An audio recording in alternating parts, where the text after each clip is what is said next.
เมื่อซิโนคือเก่าทางเอื้อยเพิ่นจะมีจิตใจเมตตาพี่น้องเอ้ยฮักได้นักบ่ได้อยู่ได้อยู่นักกูนี่ก็เคยแหละเดี๋ยวหาคนสอนได้เยอะ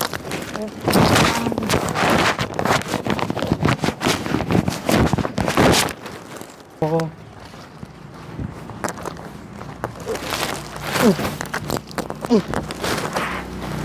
โตตำรวจเห็นนี่สิว่าแกยังอีกเด้พี่น้องเอ้ยมีแต่ธงดำ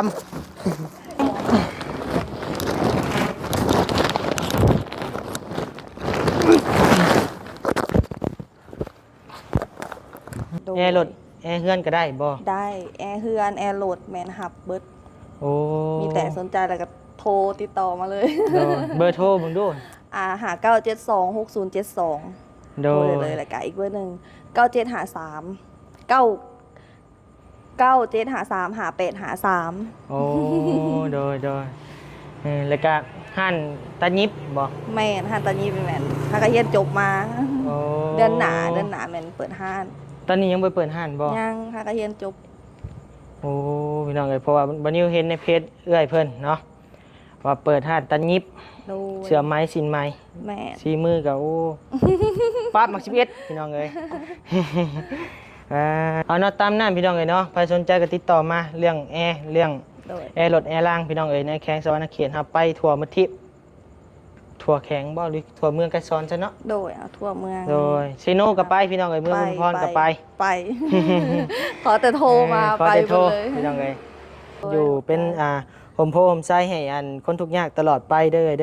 นาะโดยเฮาก็ขอบมุกขอบใจเลยล่ะ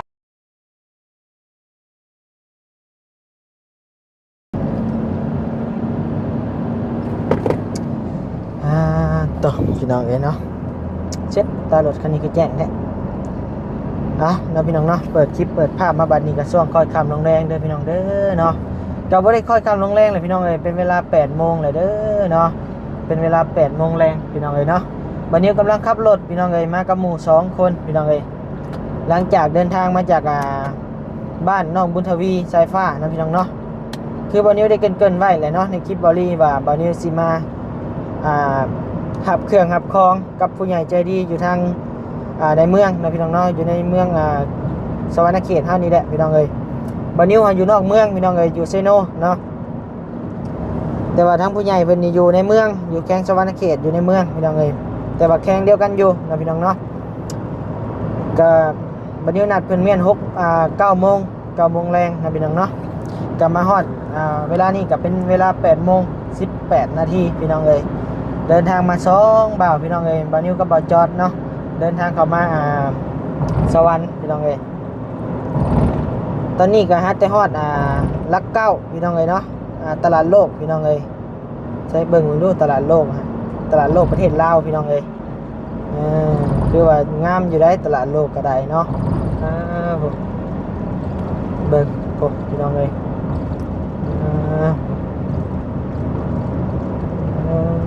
บนนี้แหละพี่น้องเอ้ยคือว่าตลาดใหญ่ที่สุดพี่น้องเอ้ยตลาดใหญ่ที่สุดคือว่าผลิตเกือบทุกอย่างนะพี่น้องเอ้ยอยู่ตลาดลักเก้านี่เนาะผลิตส่งออกต่างประเทศพี่น้องเอ้ยผลิตขนมไส้สากตุ๊กตาเกือบแม่นครบทุกอย่างแหละพี่น้องเอ้ยผลิตอันออกไปส่งต่างประเทศพี่น้องเอ้ยจากประเทศได้แน่บ่นี้ก็บ่ฮู้นะพี่น้องเนาะแล้วก่อนอื่นวันนี้ก็ขอกราบทักทายสบายดีพ่อแม่พี่น้องเด้อเนาะหมดทุกคนบ่ว่าสิอยู่ฝั่งลาวฝั่งไทยและก็ต่างประเทศเด้อพี่น้องเอ้ยคลิปนี้บ่นี้ก็อยู่ในรถในล่างกับบ่ได้สู้แนมกล้องปานใดเด้อพี่น้องเอ้ยขับรถขับล่างอยู่ เบิ่งรถเบิ่งล่างก่อนนะพี่น้องเนาะเดินทางมาก็จวดจ้าดขนาดบ่นิ้วก็ได้พี่น้องเอ้ยมื้อนี้เดินทางไปอยู่เกือบ200 กว่ากิโลนะพี่น้องเนาะไปฮอดพะลานเซโนพะลาน80 กิโลพี่น้องเอ้ยวันนี้ไปฮอดบ้านน้องปุ๊เปี้ยวพี่น้องเอ้ยมื้อนี้เนาะฮอด80 กิโลกลับมาคืนอีก80 กิโลพี่น้องเอ้ยมานี่อีก30 กิโลตกอยู่100ปลายเด้เนาะบ่ฮอด200พี่น้องเอ้ย100แก่ ร้อยแก่ๆพี่น้องเอ้ย100 กว่ากิโลแก่ๆก็บ่เป็นหยังพี่น้องเอ้ยเนาะทางผู้ใหญ่อัน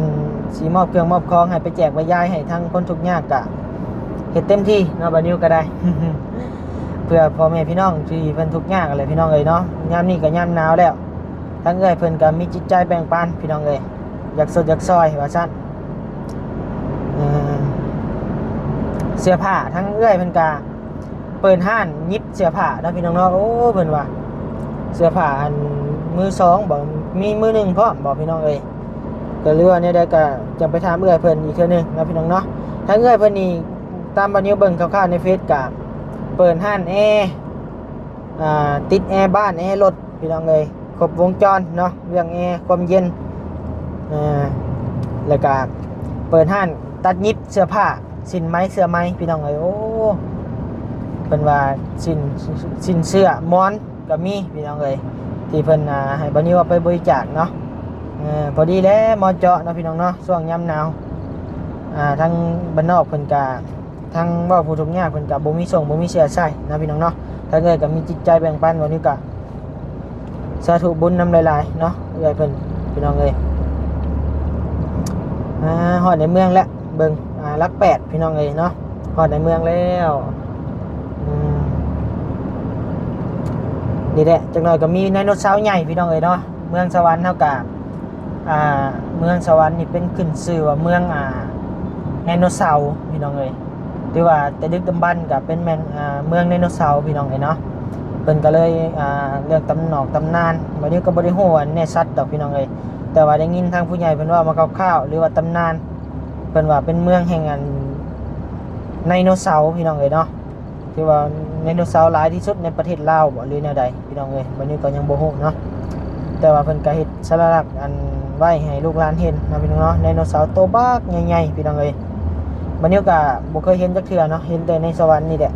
กับอยู่ในหนังนะพี่น้องเนาะตัวแท้บ่เคยเห็นบ่มีใครเคยเห็นพี่น้องเอ้ย นี่แหละเฮาก็พังต่อๆกันมากันนี่แหละพี่น้องเอ้ยเป็นเยียงเขาเอิ้นอนุรักษ์บ่จอด หรือว่าแนวใดเฮ็ดให้ลูกให้หลานได้เห็นได้เบิ่งได้แย่งนํกันพี่น้องเอ้ยคือว่าสวยงดงามแฮงพี่น้องเอ้ยนี่ก็ได้ต่อนี่แหละพี่น้องเอ้ยไดโนเสาร์เนาะข้าวยังน้อยก็ขี่รถจักรมาซื้อเครื่องไปขายกับแม่ก็โอ้ยบ่นิวเนาะไดโนเสาร์ปีนรถจักรเบิ่งได้พี่น้องเอ้ยแต่สมัยตะกี้แม่บ่นิวขายเครื่องเนาะพี่น้องเนาะปิ้งจำเอ็นปิ้งหัวใจมาซื้อเครื่องอยู่สวรรค์นี่แหละพี่น้องเอ้ยขี่กันมาเนาะอัด3กับพ่อกับแม่พี่น้องเอ้ยมาฮอดไดโนเสาร์เลยก็โอ้ยพี่น้องเอ้ยฮอดไดโนเสาร์เลยก็ได้ยืดแล้วบัดนี้ขึ้นยืนเบาะง่อยคอเบิ่งว่าสิฮอดแล้วไดโนเสาร์ถือว่าอยากเบิ่งนะหนึ่งในจิตในใจแหละคะแนนได้มาสวรรค์ไดโนเสาร์อยู่นั่นแหละพี่น้องเอ้ยเนาะ พี่น้องเอ้ยวันนี้ก็ว่าลายยายห่างนะพี่น้องเนาะนี่แหละฮอดเมืองสวรรค์เป็นที่เรียบร้อยพี่น้องเอ้ยเนาะเมืองไกรสอนนะพี่น้องเนาะแข้งสวรรณเขตบัดนี้เลยอยู่เมืองอุทุมพรนะพี่น้องเนาะอยู่เมืองอุทุมพรแข้งสวรรณเขตแข้งเดียวกันพี่น้องเอ้ยแต่ว่าอยู่คนละเมืองโดยเมืองสวรรค์เมืองไกรสอนนี่เป็นเมืองใหญ่ที่สุดในแข้งสวรรณเขตพี่น้องเอ้ยเนาะเมืองอุทุมพรเป็นเมืองห้องลงมาพี่น้องเอ้ยห้องจากเมืองไกรสอนพี่น้องเอ้ยเนาะคันบัดนี้ว่าผิดพลาดตัวใดก็ขอด้วยนะขออภัยน้ำลายๆเด้อนะพี่น้องเนาะบัดนี้ก็บ่ได้แบบสืบข้อมูลมาโดยเฉพาะนะพี่น้องเอ้ยบัดนี้ก็ได้ยินตามๆทางผู้ใหญ่เพิ่นเว้าเนาะจักแม่นบ่แม่นล่ะก็พังไปนํกันพี่น้องเอ้ยก็น่าจะแม่นเลยเนาะจอด มา2คนกับจอดพี่น้องเอ้ยเนาะเดี๋ยวเบิ่งก่อนจักสิไปทางใดมาทางใดบางนี้ก็บ่ได้เก่งได้คนทางอยู่สวรรค์นี่พี่น้องเอ้ยมันหลายซอกหลายมุมแฮงพี่น้องเอ้ยมื้อนี้ก็ยังบ่กินข้าวซ้ำพี่น้องเอ้ยกินแต่อยู่เฮือนน้องบุญทวีพู้นแหละก็ยังบ่กินข้าวเลยก็ท้องฮอกจอกๆอยู่ตอนนี้ก็ได้ เดี๋ยวเบิ่งก่อนเบิ่ง Google Map ก่อนเบิ่ง GPS ก่อนถาม Siri ก่อนพี่น้องเอ้ยใช่ข้างเลยว้าวไฟแดงเยี่ยวครัวผ่านตลอดในนอกประเทศลาวเฮา แม่นเลยเนาะ เลี้ยวขวาผ่านตลอดพี่น้องเอ้ยแต่ว่าปะเดี๋ยวเพิ่นก็ผ่านตลอดคือกันได้เพิ่นก็เอี่ยวอยู่ก็เอี่ยวแล้วนี่คืออยู่เมืองนอกพี่น้องเอ้ยอยู่ประเทศลาวเนาะขับรถทางเบิ่งครัว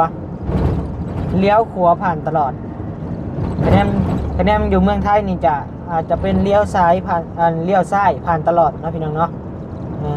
ตามบัดนี้ได้เห็นมาใน YouTube ได้พี่น้องเอ้ยแต่กฎหมายอันแท้จริงนี่บัดนี้ก็บ่ฮู้ ว่าบ้านเมืองเพิ่นพี่น้องเอ้ย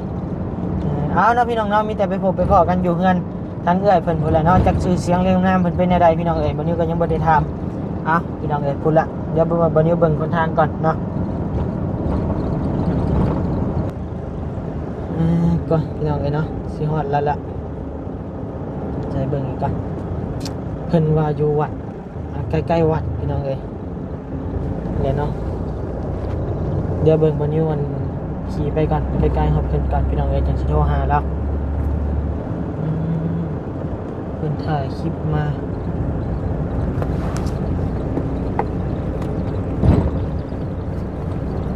ใส่สิฮอดแล้วบ่มีวัดบ่อยู่นี่จอดบ่จอดนี่สิฮู้ทางกว่าบ่นิวนะพี่น้องเนาะเพราะว่าทางบ่จอดนี่ตะกี้บวชอยู่วัดนะพี่น้องเนาะบวชอยู่วัดใกล้บ้านแหละอยู่บ้านบ่นิวเลยเนาะเพราะว่าบ้านเดียวกันพี่น้องเอ้ยบวชมาแล้วทั้งอันบ่จอดนี่มาเฮียนอยู่สวรรค์พี่น้องเอ้ยก็หลายปีเติบบวชเฮียนเนาะเพิ่นก็อาจจะฮู้ทุกซอกทุกซอยอยู่พี่น้องเอ้ยแต่ว่าจังได๋บัดยังเกาะอยู่นี่ วัดหัวเมืองใต้ หัวเมืองใต้น่าจะแม่นแล้วล่ะนี่ยังไงใกล้ชิฮอดแล้วล่ะ ในวัด มีบ่วัดโอ้เอาเดี๋ยวไปพบไปพอกันอยู่เฮือนทั้งเอื้อยเพิ่นเลยเด้อพี่น้องเอ้ยเด้อ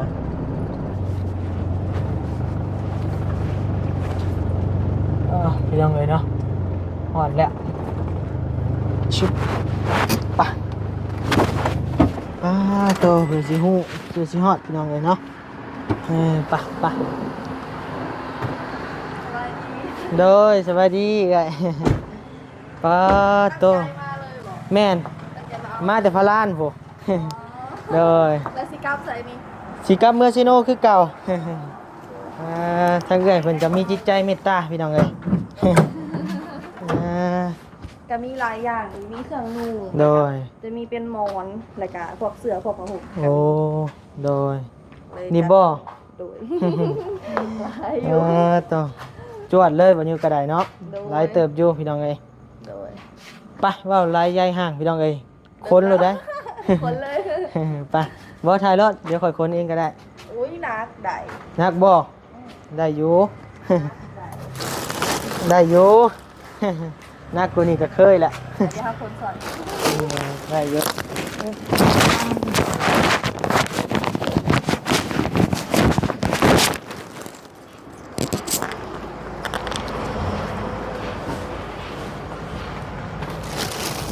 หลายทงเติบนี่ หลายเครื่องลงก็หลาย โอ้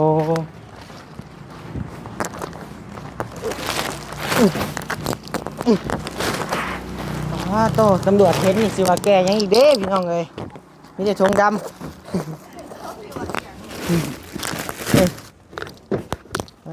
โตขอบมกขอบใจเอื้อยเพิ่นหลายๆพี่น้องเอ้ย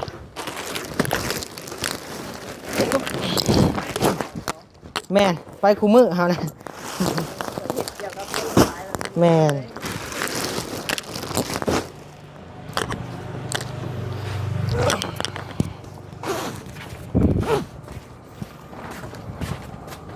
อันนี้ก็แม่นบ่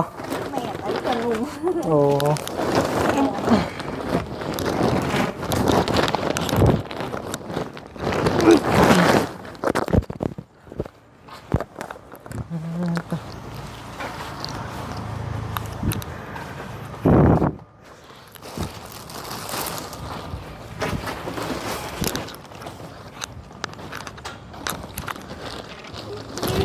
ว้าว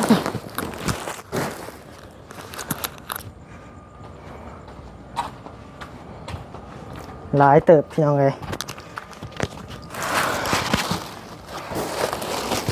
ว้า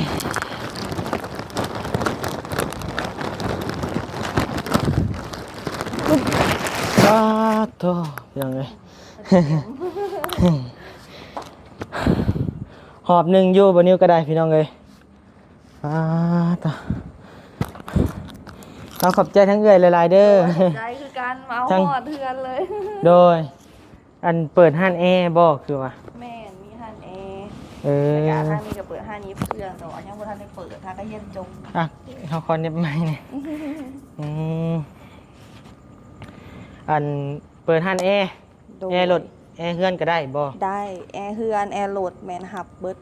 โอ้ มีแต่สนใจแล้วก็โทรติดต่อมาเลย โดยเบอร์โทรเบิ่งดู หา9726072 โด โทร ย เลยแล้วก็อีกเบอร์หนึง9753 9753 โอ้โดยแล้วก็ห้านตายิบบ่ แม่นฮันตอนนี้เป็นแม่นถ้าก็เรียนจบมา โอ้ เดือนหน้าแม่นเปิดห้าน ตอนนี้ยังบ่เปิดห้านบ่ ยังถ้าก็เรียนจบ โอ้พี่น้องเอ้ยเพราะว่าบัดนี้เห็นในเพจเอื้อยเพิ่นเนาะว่าเปิดห้านตายิบ โดย เสื้อไม้สินไม้ แม่น สีมือกับโอ้ ปั๊บมัก11พี่น้องเอ้ย โตใครสนใจก็โทรมาเด้อพี่น้องเด้อเนาะ โดย จีบก็ได้ ได้ ได้บ่ บ่ได้ ว่าหยอก จีบ เด้ บ่ได้ อพี่น้องเอ้ยอืมเรามีผัวแล้วพี่น้องเอ้ยเออ ว่าหยอกว่ามวนว่าหัวพี่น้อง โด เอ้ย ยได้ ป้าจ้องทั้งเอ้ยชื่อในใดนะ สื่อจอย ชื่อจอย โดยจอย เอ้ยจอยพี่น้องเอ้ยเนาะมีจิตใจเมตตาอยากบริจาคเครื่องเนาะเป็นเครื่องนุ่งมอนแล้วก็อย่างนี้ แต่มีส่วนหลายก็จะเป็นเครื่องนุ่งแล้วก็พวกเสื้อแล้วก็มอน โดย ลายสุดละแมนเครื่องนุ่งเครื่อง โด นุ่ ย งลาย พอดีเต็มรถบานิวพี่น้องเอ้ยเนาะ โดย เอาเนาะตามนั้นพี่น้องเอ้ยเนาะใครสนใจก็ติดต่อมาเรื่องแอร์เรื่อง โดย แอร์รถแอร์ล่างพี่น้องเอ้ยในแข้งสวรรณเขตครับไปทั่วมทิพทั่วแข้งบ่หรือทั่วเมืองไกลซอนซะเนาะ โดยเอาทั่วเมือง โดยเซโนก็ไปพี่น้องเอ้ยเมืองอุมพรก็ไป ไป ขอแต่โทรมา ขอ ไป แต่ หม โทร ดเลย พี่น้องเอ้ยขอแต่เอิ้นขอแต่ใส่พี่น้องเอ้ยครับถึงที่มีทุกรุ่นทุกยี่ห้อพี่น้องเอ้ยแอร์ก็ได้ แมน อืม แอร์โหลดกาสามารถเข้ามาเห็ดอยู่ห้านได้เลย โดย โทรตามเบอร์เลยกะนัดเบอร์เลยกะเข้ามาเห็ดได้เลย จะได้เนาะรถเฮาหาแต่แปลงแล้วอาทิตย์หนึง โอ้ โดย เต็มระบบเลยนี่ก็ได้จะได้บ่ฮู้จักกันก่อนพี่น้องเอ้ย โดย บ่ซั่นสิมาลองซีมือเบิ่งจักเทื่อเจ้าบ่แปลงเอง บแฟน โอ้ จะเป็นทางของ โดย แฟ โด น ยเอาเนาะขอบมกขอบใจเอื้อย ใจ จอย ห ห ลา ลาย ยๆเนาะที่ว่ามีจิตใจเมตตาอยากบีแบ่งส่วนที่บ่ได้ใช้หรือว่าบีแบ่งให้พี่น้องทางเพิ่นทุกข์ยากเนาะพี่น้องเนาะบัดนี้ก็ขอบมกขอบใจทางเอื้อยจอยหลายๆเด้อขอให้ทางเอื้อยสุขภาพเข้มแข็ง โดย อยู่เป็นโฮมโพมไซให้คนทุกข์ยากตลอดไปเด้อเด้อเนาะโดย หลาย เฮาก็ขอบมกขอบใจหลายๆที่มอบเครื่องมอบของให้เฮาเป็นสะพานบุญให้เนาะ โดย เอาเนาะพี่น้องเนาะคลิปนี้ก็บ่มีหยังหลายเด้อพี่น้องเด้อมาหับเครื่องหับของจากเอ้ยจ้อยเพิ่นอยู่ทางเมืองไกรซอนแข้งสวรรณเขตพี่น้องเอ้ย โดย บัดนี้ก็ว่าบ่อยากถืออยากต้องบันไดเมื่อยพี่น้องเอ้ยหอบตุ้ยแห้งพุ่นแหละ เอาขอบใจหลายๆเด้อ ใจ เด้อ ขอบใจคือกัน โดยเอาขอให้เจ้าอยู่ดีไม่แห้งเนาะต่อเอาเฮาก็สิได้ลำลาพระจากก่อนโดย จ้า เอาบ๊ายบายพี่น้องเอ้ย